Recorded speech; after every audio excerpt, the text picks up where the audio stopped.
वैदिक राष्ट्र में आपका स्वागत है। आर्यवीर दल व आर्य कुमार सभा के प्रेरणा स्रोत पंडित रामप्रसाद बिस्मिल। प्रस्तुत लेखक श्री जगदीश चंद्र वसु। वेद वाचस्पति सिद्धांत अलंकार।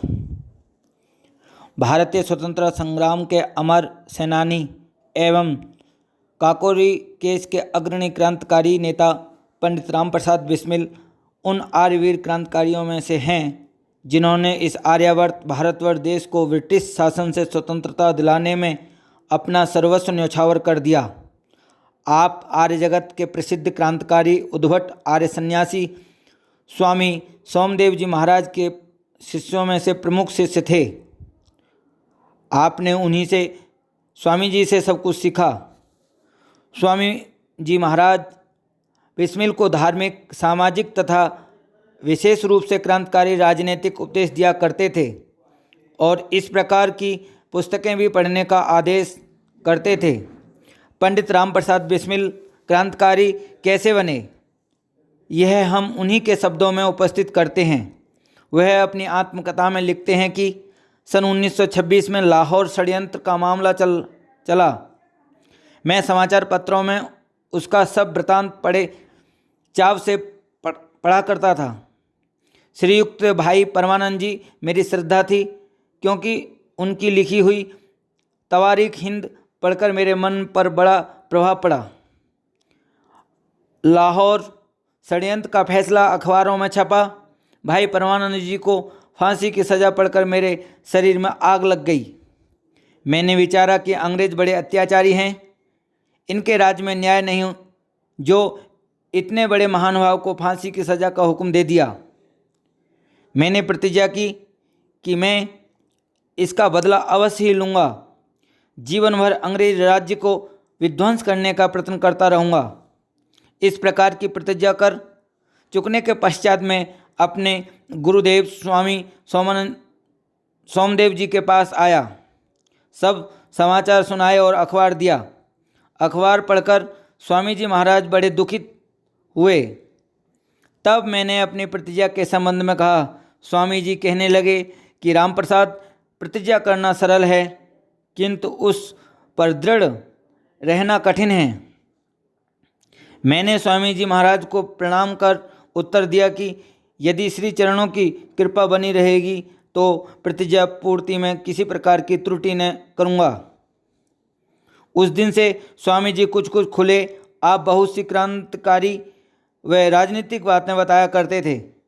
उसी दिन से मेरे क्रांतिकारी जीवन का सूत्रपात हुआ। उपयुक्त विचारधारा से हम सहज ही जान सकते हैं कि पंडित रामप्रसाद बिस्मिल के क्रांतिकारी जीवन का सूत्रपात एक सन्यासी के सहवास से आरंभ होता है। यह नहीं झुठलाया जा सकता कि आप आर्य विचारधारा से ओतप्रोत न थे। इससे पूर्व आपने मुंशी इंद्रजीत, जो आर्य समाज शाहजहाँपुर के अधिकारी थे, से संध्या व हवन करना सीखा, जो आपके अंतिम समय तक जीवन का अभिन्न अंग रहा।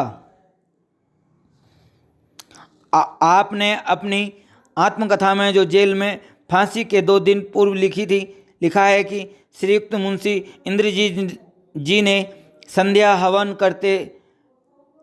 करने का उपदेश दिया। मैंने उनसे जानना चाहा कि संध्या क्या वस्तु है। मुंशी जी ने आर्य समाज संबंधी कुछ उपदेश दिया। इसके बाद मैंने सत्यार्थ प्रकाश महर्षि दयानंद कृत पढ़ा। इसे पढ़कर तो जीवन का तख्ता ही पलट गया।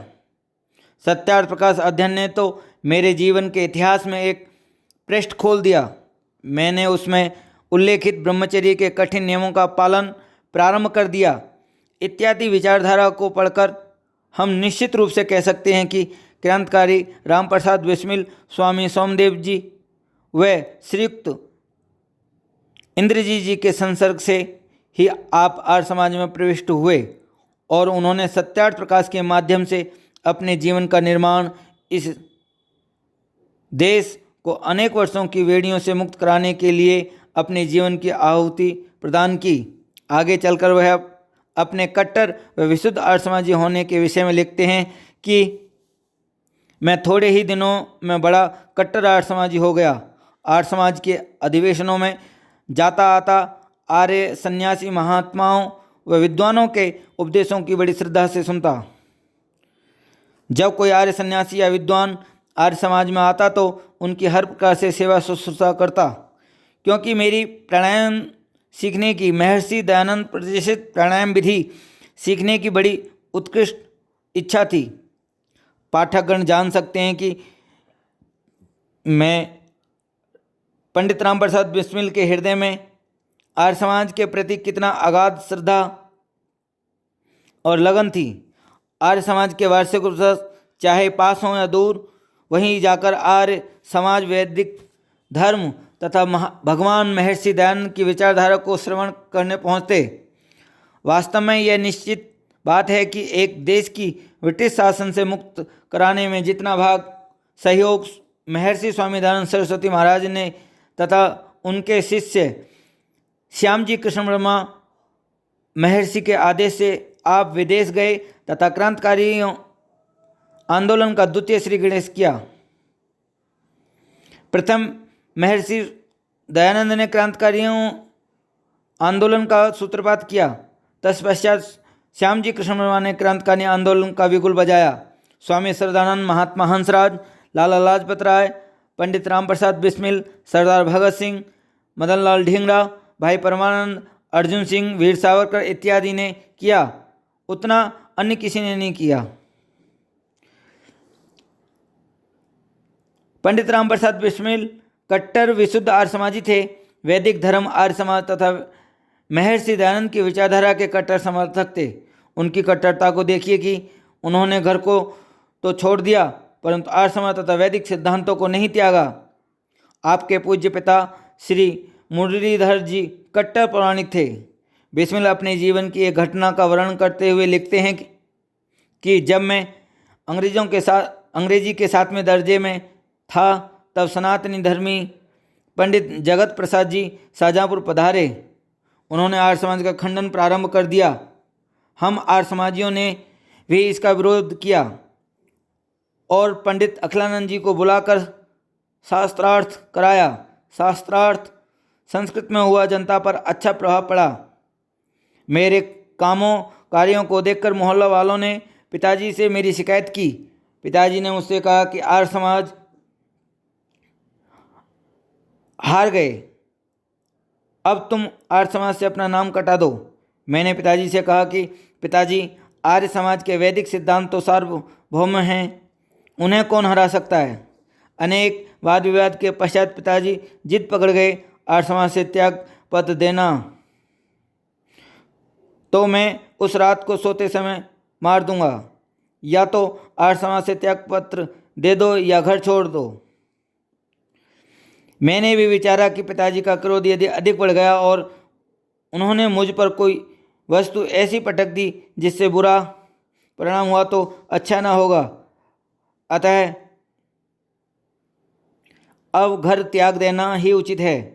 मैं केवल एक कमीज पहने खड़ा था और पजामा उतार कर धोती पहन रहा था। पजामे के नीचे लंगोट बंधा था। पिताजी ने हाथ से धोती छीन ली और कहा कि घर से निकल। मुझे भी क्रोध आ गया। मैं पिताजी के चरण छूकर घर त्याग कर चला गया। देखा बिस्मिल के विचारों में कितनी कट्टरता थी। आर्य समाज की विचारधारा के सामने न पिता की मानी, न माता की, न बंधु बांधवों की और न ही मोहल्ले वालों की। बिस्मिल के हृदय में आर्य समाज तथा वैदिक धर्म के सिद्धांतों के प्रति कितनी अगाध श्रद्धा, लगन व तड़प थी।